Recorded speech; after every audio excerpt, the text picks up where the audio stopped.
Traditional marketing में एक consumer कई सालों से प्रोडक्ट खरीद रहा है, लेकिन मेरे पास पैसे नहीं है, समय नहीं है, सोच कर बताऊंगा, पूछ कर बताऊंगा, पापा से पूछ कर बताऊंगा, घर वाले से पूछ कर बताऊंगा। नमस्कार, आप सभी लोगों का स्वागत है आज के इस डे 1 सेशन में। आज हम लोग सीखने वाले हैं नेटवर्क मार्केटिंग के बेसिक्स के बारे में।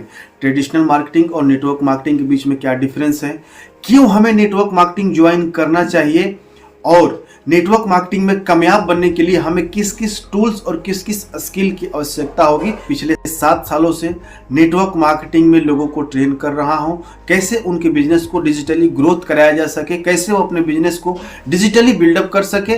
अब बात करते हैं कि नेटवर्क मार्केटिंग के बारे में आप क्या समझते हैं। क्या ये कोई एक इलीगल काम है, क्या कोई एक स्कैम फ्रॉड है, या ये बेचने वाला काम है, सेल्समैन का काम है, या प्रॉपर बिजनेस है। क्योंकि जैसा आप सोचेंगे वैसा ही आप इस बिजनेस को करेंगे। एक बहुत ही पावरफुल कोटेशन है, what you think you create. जैसा आप सोचते हैं, जो आप सोचते हैं वही आप बनाते हैं।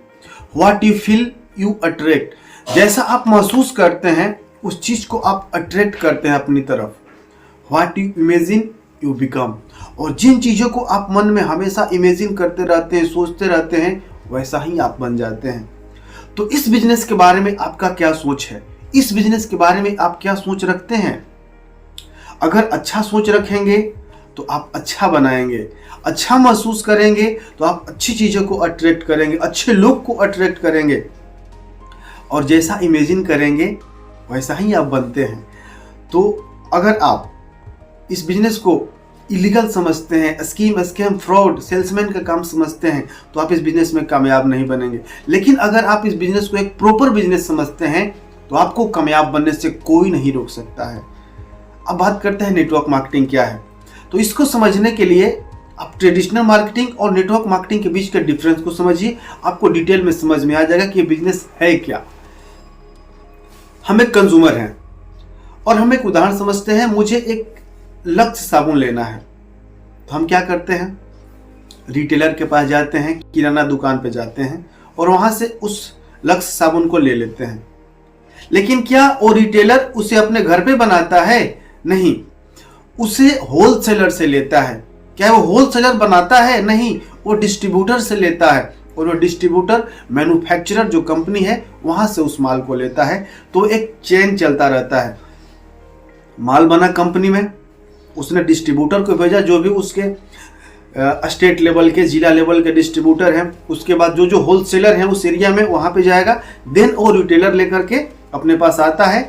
और हम कंज्यूमर कैसे जाने कि लक्स साबुन भी होता है, लाइफबॉय साबुन भी होता है, या प्रोटीन कोई पाउडर भी होता है, या एलोवेरा का कोई जूस भी होता है। या तो आपने न्यूज़पेपर में ऐड देखा होगा, टीवी में ऐड देखा होगा, कहीं बैनर पे, पोस्टर पे, होर्डिंग पे ऐड देखा होगा, या गांव में कहीं आप देखते हैं स्टिकर के माध्यम से भी आजकल क्लोजअप का, टूथपेस्ट का, सबका प्रचार किया जा रहा है। तो मार्केटिंग किया जा रहा है और उसको मार्केटिंग करने वाला कोई ब्रांड एम्बेसडर भी होंगे। तो ये ट्रेडिशनल मार्केटिंग है। नेटवर्क मार्केटिंग में क्या होता है, डायरेक्ट सेलिंग में क्या होता है, मैन्युफैक्चरर से माल बनता है, कंपनी के फ्रेंचाइजी में पहुंचता है और सीधा माल डिस्ट्रीब्यूटर तक चला जाता है, और डिस्ट्रीब्यूटर ही उसके कंज्यूमर होते हैं। इसीलिए ट्रेडिशनल मार्केटिंग का और नेटवर्क मार्केटिंग में डिफरेंस को अच्छे से समझिएगा थोड़ा। यहाँ पे कितने हाथों से प्रोडक्ट होकर के आ रहा है। मैन्युफैक्चरर से डिस्ट्रीब्यूटर के पास आया तो उसको भी प्रॉफिट चाहिए, होलसेलर के पास आया तो उसको भी प्रॉफिट चाहिए, रिटेलर के पास आया तो उसको भी प्रॉफिट चाहिए। तो यानी कुल मिलाकर के प्रोडक्ट MRP रेट पे कंज्यूमर को मिलता है। नेटवर्क मार्केटिंग का सबसे पहला बेनिफिट क्या हुआ कि मैन्युफैक्चरर से फ्रेंचाइजी सीधा डिस्ट्रीब्यूटर, डिस्ट्रीब्यूटर ही कंज्यूमर है तो उसको DP रेट पे मिलता है, यानी कि डिस्ट्रीब्यूटर प्राइस रेट पे। दूसरा बात करते हैं प्रोडक्ट की क्वालिटी की। ट्रेडिशनल मार्केटिंग के मुकाबले इसकी क्वालिटी अच्छी होती है। ट्रेडिशनल मार्केटिंग में एक कंज्यूमर कई सालों से प्रोडक्ट खरीद रहा है। मैं भी अगर इतने साल का हुआ हूं, 27-28 साल का, तो मैं भी खरीद रहा हूं। लेकिन उस रिटेलर ने मुझे 1 रुपये का कभी कोई गिफ्ट नहीं दिया। लेकिन इस बिजनेस में अगर आप खरीदारी करते हैं लोगों को बताते हैं, एक टीम बनाते हैं, तो आप एक अच्छा बिजनेस बिल्ड कर सकते हैं। एक हैंडसम इनकम आपको मिलेगा, आप लाखों रुपए महीने का कमा सकते हैं, आप टाइम फ्रीडम, मनी फ्रीडम को बिल्डअप कर सकते हैं।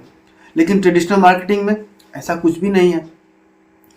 अब बहुत सारे लोगों के मन में सवाल आता है कि नेटवर्क मार्केटिंग बिजनेस में पैसा कहाँ से आता है। तो बात को समझिए, नेटवर्क मार्केटिंग बिजनेस में और ट्रेडिशनल मार्केटिंग बिजनेस में मैंने जो अंतर बताया, यहाँ पे मार्केटिंग का पैसा 30% खर्चा होता है। अगर एक प्रोडक्ट का दाम 10 रुपये है तो 3 रुपये तो उसके मार्केटिंग में चला जाता है, 2 से 3 रुपये उसका डिस्ट्रीब्यूशन में चला जाता है, होर्डिंग में पैसा, एड्स में पैसा, ब्रांड एम्बेसडर को हायर किया जाता है। शाहरुख खान, सलमान खान, आमिर खान, बहुत सारे हीरोइन हैं, ऐश्वर्या राय, करीना कपूर, कैटरीना कैफ, इन सबों को ब्रांड एम्बेसडर बनाया जाता है।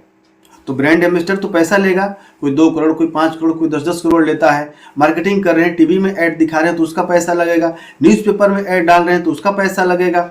जो डिस्ट्रीब्यूशन चैनल है उन सभी के बीच में पैसा मिलेगा, तभी तो वो काम करेगा। होलसेलर को पैसा चाहिए, रिटेलर को पैसा चाहिए, डिस्ट्रीब्यूटर को पैसा चाहिए, ट्रांसपोर्ट का खर्चा होगा, जगह जगह माल होकर के जा रहा है तो इन सारी जगह पे खर्चा होता है। नेटवर्क मार्केटिंग में क्या होता है, माल कंपनी में बना, फ्रेंचाइजी में सीधा डिस्ट्रीब्यूटर तक पहुंचा, तो जो इतना लंबा चेन बन रहा था वहां पे, डिस्ट्रीब्यूटर, होलसेलर, रिटेलर, नहीं, डायरेक्ट यहां से आपके फ्रेंचाइजी से आपके कस्टमर तक पहुंच रहा है। तो वो जो चैनल का पैसा बच रहा है, डिस्ट्रीब्यूशन का पैसा बच रहा है, वो लोगों में डिस्ट्रीब्यूट होगा। मार्केटिंग यहाँ पे करनी नहीं है, यहाँ पे आप ब्रांड एम्बेसडर हायर करते हैं, यहाँ पे डिस्ट्रीब्यूटर ही ब्रांड एम्बेसडर है, अपने प्रोडक्ट का, अपने कंपनी का ब्रांड एम्बेसडर डिस्ट्रीब्यूटर ही है। तो बदले में उसको पैसा मिलता है, रेवेन्यू मिलता है। और अब बात करते हैं व्हाई नेटवर्क मार्केटिंग, हमें नेटवर्क मार्केटिंग को ज्वाइन क्यों करना चाहिए। अब आपने ट्रेडिशनल मार्केटिंग और नेटवर्क मार्केटिंग के बीच को अंतर को समझ लिया, लेकिन अब बात करते हैं कि हम दूसरा धंधा क्यों ना स्टार्ट करें, हम रिटेलर क्यों ना बन जाए, हम डिस्ट्रीब्यूटर क्यों ना बन जाए। तो सबसे पहले इस बात को समझिए कि ट्रेडिशनल मार्केटिंग में और नेटवर्क मार्केटिंग में अंतर क्या है, तब आपको समझ में आ जाएगा कि हमें नेटवर्क मार्केटिंग क्यों करना है। तो सबसे पहले बात करते हैं कैपिटल एक्सपेंडिचर, यानी लागत मूल्य की। अगर आपको एक छोटा दुकान भी खोलना है तो 2 से 3 लाख रुपए आपके लग जाएंगे। एक बढ़िया सा रूम चाहिए, उसमें रेक बनवाइएगा, उसमें प्रोडक्ट का पैसा, बिजली का खर्चा, इन सारी चीज़ों का खर्चा होगा। हो सकता है कि आपको 1 से 2 लोग भी लगाना पड़े उसमें, तो उसका खर्चा भी देना पड़ेगा। नेटवर्क मार्केटिंग में आप 2000, 5000, 10,000 का प्रोडक्ट खरीद करके शुरुआत कर सकते हैं। टाइम की बाउंडेशन की बात करें तो सुबह 6 बजे से लेकर के रात के 8-10 बजे तक आपको यहाँ पे प्रेजेंट रहना है। नेटवर्क मार्केटिंग में ऐसा कुछ भी नहीं है, आप जॉब के साथ कर सकते हैं। पैलेस का बाउंडेशन होगा, आपको एक ही जगह पे रहना होगा, जहाँ पे आपका दुकान है वहाँ पे आपको रोज जाना है, रोज वहाँ से आना है। यहाँ पे कोई पैलेस का बाउंडेशन नहीं है, आप जहाँ चाहे वहाँ आप अपने बिजनेस को बिल्डअप कर सकते हैं। इनकम की बात करें, फिक्स इनकम है, रोज 100 लोग आ रहे हैं तो 100 लोग से ही इनकम आएगा। यहाँ पे आप लाखों लोगों का नेटवर्क बिल्डअप कर सकते हैं।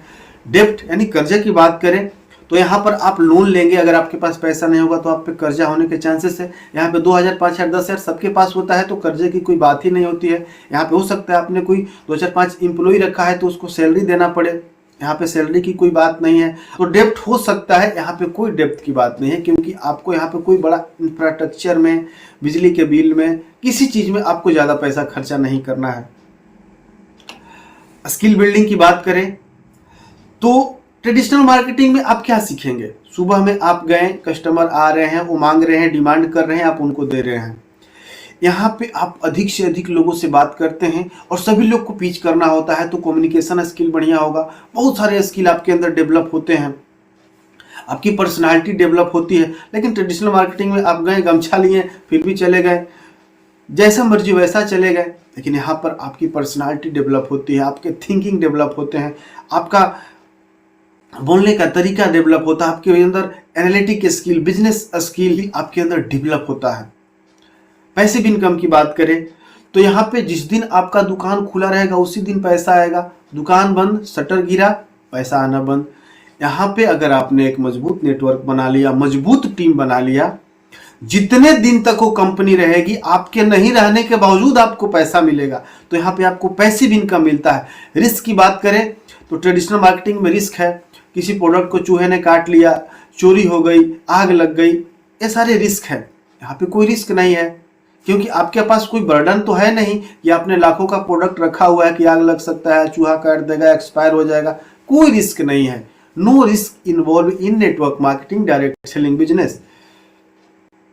ठीक है, तो ये सारे चीजें हैं कि क्यों हमें नेटवर्क मार्केटिंग ज्वाइन करना चाहिए। तो आपको क्लियरिटी मिल गया होगा कि ट्रेडिशनल मार्केटिंग को हमें ज्वाइन करना है कि नेटवर्क मार्केटिंग हमारे लिए कौन सा बेहतर विकल्प है।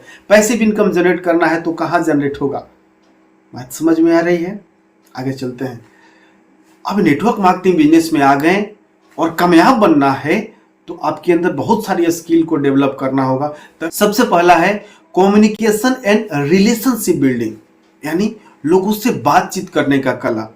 आपको लोगों से बात करने आना चाहिए, कैसे लोगों से बात करना है, कैसे हैंडशेक करना है, अपने बात की शुरुआत कैसे करनी है, ओपन क्वेश्चंस कैसे पूछना है, ओपन एंडेड क्वेश्चन जिसको बोलते हैं, क्लोज एंडेड क्वेश्चंस कैसे पूछना है, कौन कौन से क्वेश्चन पूछने हैं, उनके अंदर नीड को क्रिएट कैसे करना है, अर्जेंसी क्रिएट कैसे करना है, फोमो बिल्डअप कैसे करना है।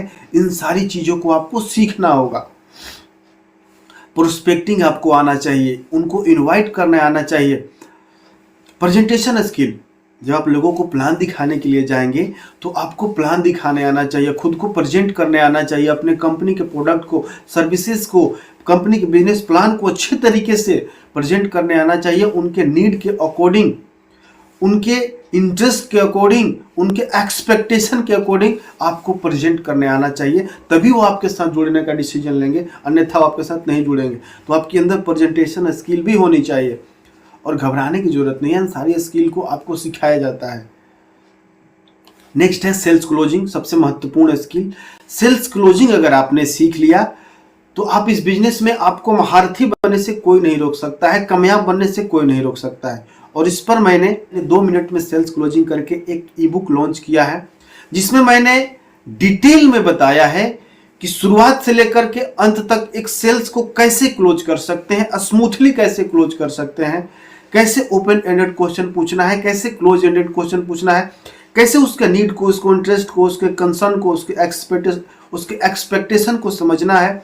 और इन सारी चीज़ों को समझ करके कैसे उसको हम प्रेजेंटेशन दिखाएं ताकि उसका कोई ऑब्जेक्शन ना आए, और अगर ऑब्जेक्शन आए भी तो उस ऑब्जेक्शन को हम ऐसे हैंडल करें कि वो तुरंत इमीडिएट सेल्स को क्लोजिंग हो, वो तुरंत हमें पैसा दे दे।